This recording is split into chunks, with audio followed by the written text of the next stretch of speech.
Hello, and welcome to Uniquely UCF Sociology, a podcast production of the Department of Sociology at the University of Central Florida. I'm your host, Dr. Ramon Hinojosa. Uniquely UCF Sociology is a podcast that explores the research and creative efforts of those who are doing the good work of sociology. You want to know what sociology is and what contributions sociology makes to improving our lives? Well, then you've come to the right podcast. It's Uniquely UCF Sociology. Today, I'm speaking with Dr. Yingru Li, a tenured associate professor in the Department of Sociology at the University of Central Florida. Dr. Li's research uses geographic information systems, or GIS, to look at the interactions between the physical environment and children's health. She's also interested in how one's living environment may present barriers to the access of nutritional foods. And a related research line is how one's social networks impact things like diet and exercise. It's a really fascinating work. Hello, Dr. Li, and welcome. Hello, thanks for having me. Oh, thank you for taking your time to talk about sociology today. So let's begin by asking where you attended school for your PhD, and if you can recall, what was your dissertation work focused on? Well, I received my PhD degree in geography from the University of Utah in 2012. And my PhD dissertation was about regional inequalities in China. And the dissertation mainly includes three subtopics, analyzing the multi-scalar patterns and multi-mechanisms of regional economic inequalities, examining health disparities as a consequence of economic inequalities, and finally choosing a province as a case study to further understand economic inequalities and health disparities at a smaller scale. Yeah, that's my dissertation. Oh, okay, excellent. So tell me about what GIS is. And so, I know it's geographic information systems, but what does that mean exactly? Well, GIS stands for Geographic Information Systems. Basically, it's a very powerful geographic information system, but it is different from some other information systems. For GIS, it includes several subsystems. We can use these powerful systems to collect spatial data and non-spatial data. We can use it to analyze data and create maps, tables, and other format of results, and then deliver some very nice maps to a broad audience. So we can use it in different research topics and in many different industries, government, and other fields. Okay. And you use GIS mapping in your own research.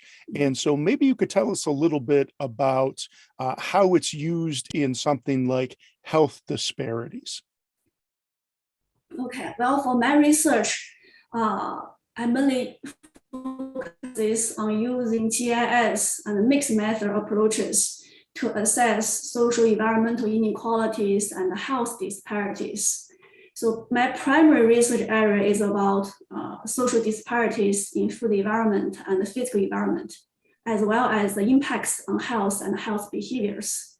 For example, one of my research projects assess community food environment and childhood obesity. So I use the GIS to assess food environment. Okay, and then examine how children's healthy behavior and health interact with their surrounding community environment, family environment, and so on. Okay. And so when you say a food environment, what does that mean exactly? Well, for food environment, in my research, the food environment mainly refers to food retail environment. Okay, and I have recently published a paper to measure the community food environment with multifaceted measurements, which includes availability, healthfulness, and accessibility. So I use the GIS software to, integrate the food stores, restaurants, and the broad community environment, and put together some measurements to measure the availability of food stores and restaurants in each county, and measure the healthfulness of food stores and restaurants in each county, and further compute the accessibility of each county to healthy stores. Okay. And so for instance, you might have something like grocery stores with fresh fruits and vegetables mapped out geospatially and where they're located within a community. Is that correct? Yeah, that's correct. So grocery store, there are different types of food stores: grocery stores, supermarkets, small food stores, convenience stores. So for the different measurements, we use different calculations to measure, let's see, the total number of each type of stores. Okay. Also the ratio between healthy stores and unhealthy stores to indicate the healthfulness. Also some population-based distance to reflect the accessibility from each community to the healthy grocery stores and supermarkets. Oh, fascinating. Some experiments like that. So what would constitute a unhealthy store? Maybe could you give us an example of unhealthy sorts of foods that people might access? Well, let's see, for convenience stores and small food stores, for example, CVS. So basically, that type of stores do not provide, the fresh veggies, fresh fruits. They mainly sell, those preserved food, some limited type of foods. So basically, based on the USDA definition, that type of stores usually is defined as unhealthy food stores. And also there are some small food stores which only provide very limited food. Okay.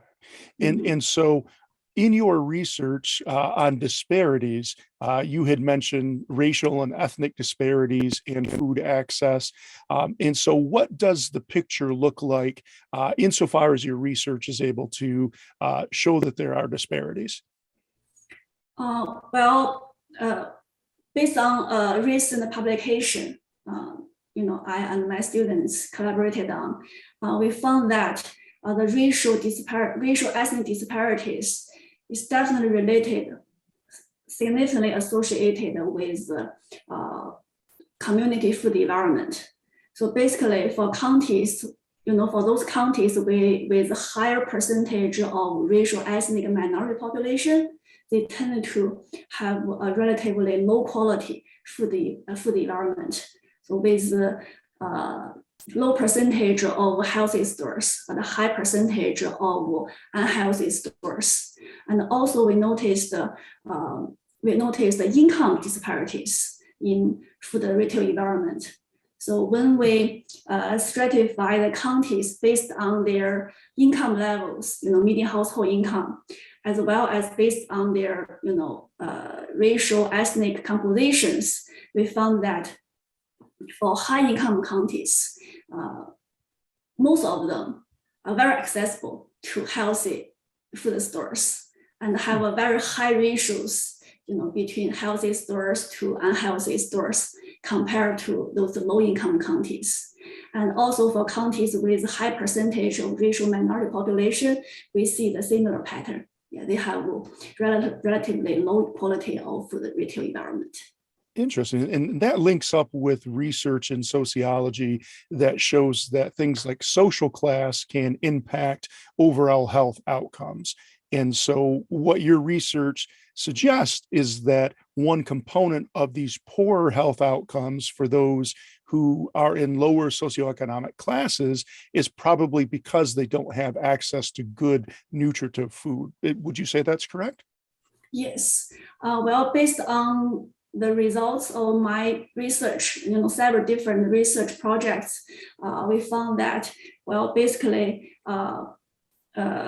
individuals' health, let's see, people's health and health behaviors are definitely influenced by multi-level environments. So, my research, most of my research it built on a social ecological model. Okay, and that model, includes multi-level environments. So from individual social economic status, interpersonal interactions like social networks, and also the community food environments.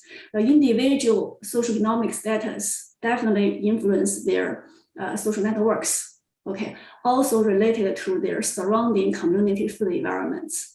Well, the community food environments and the physical environments also influence individuals' health and health behaviors. For example, their eating behaviors, their activity, and so on. Okay. And I lost you there in that last part, Dr. Li. So I wonder if you could restate that for us, and then we'll edit it out. It sounds like the internet kind of gave out there for a second. So okay.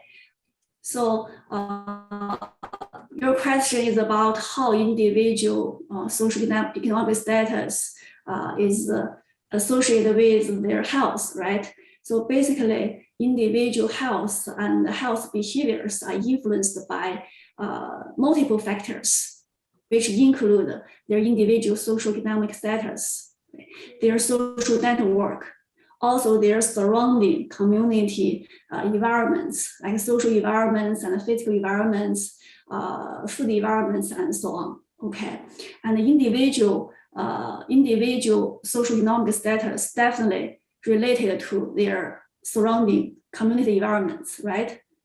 So basically, for low-income families, let's say low-income families are more likely to, close to some, let's see, relatively low quality food environment, for example, right?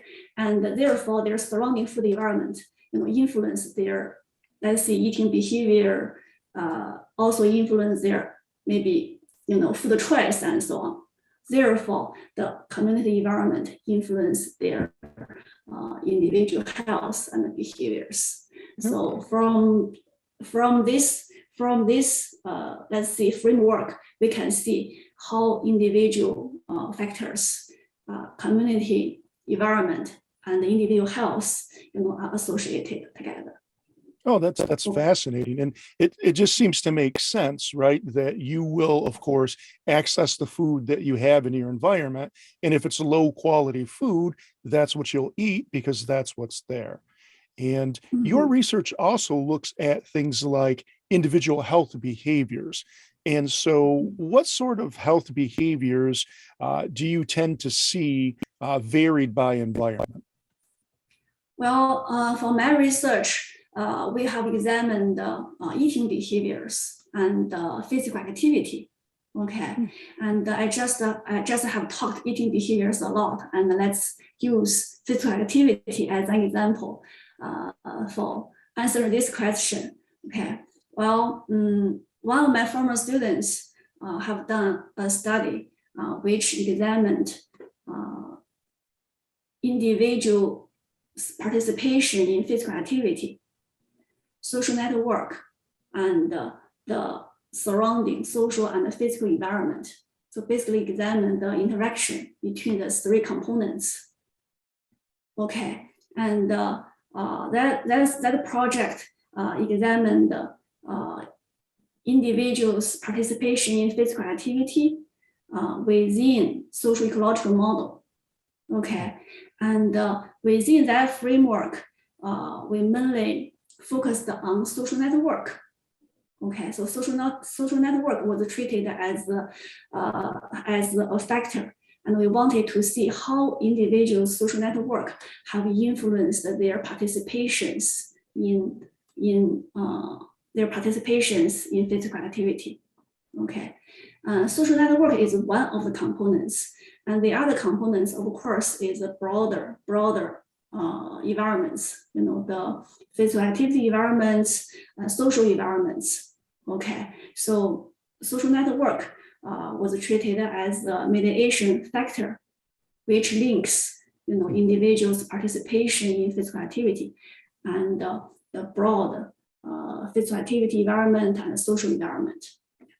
Fascinating. And so your research seems to suggest that the people that you know, the people that you hang out with, have a profound effect on whether one might go out and say, go for a jog, or maybe go bicycling, or go for a walk. And so if you had friends that didn't do that sort of stuff, then you might not do that as well. Is that a correct read of the research?